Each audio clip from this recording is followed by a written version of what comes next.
అలాగే ఆదివారం రోజు ఎవరైనా సరే ఏ పని చేసినా కలిసి రావాలంటే బయటికి వెళ్ళేటప్పుడు బెల్లం ముక్క నోట్లో వేసుకుని వెళ్ళండి. అలాగే ఆదివారం పూట ఇంటి యజమాని ఏం చేయాలంటే ఒక గాజు గ్లాస్ తీసుకోవాలి. ఆ గాజు గ్లాసులో నీళ్లు పోసి దానిలో ఒక నిమ్మకాయ వేసి మీ ఇంటి మెయిన్ ఎంట్రన్స్కి కొంచెం పై భాగంలో ఆ గాజు గ్లాసును ఉంచాలి. అప్పుడు ఇంటి యజమాని చెప్పినట్టు ఇంట్లో వాళ్ళందరూ వింటారు. కుటుంబ సభ్యుల మధ్య అనుకూలత పెరుగుతుంది. కుటుంబ సభ్యుల మధ్య విభేదాభిప్రాయాలన్నీ తగ్గిపోతాయి.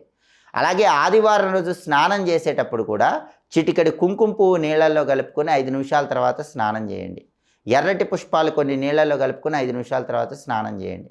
అలా స్నానం చేస్తే ఆదివారానికి అధిపతి అయినటువంటి సూర్యుడి అనుగ్రహం వల్ల అనుకున్న పనులు అనుకున్నట్లు దిగ్విజయంగా పూర్తి చేసుకోవచ్చు. కాబట్టి ఆదివారం రోజు ఏ పనులు చేయాలో ఆ పనులు చేయండి, ఏవి చేయకూడదో అవి చేయవాకండి. దానివల్ల అద్భుతమైన శుభ ఫలితాలు సిద్ధింపజేసుకోండి.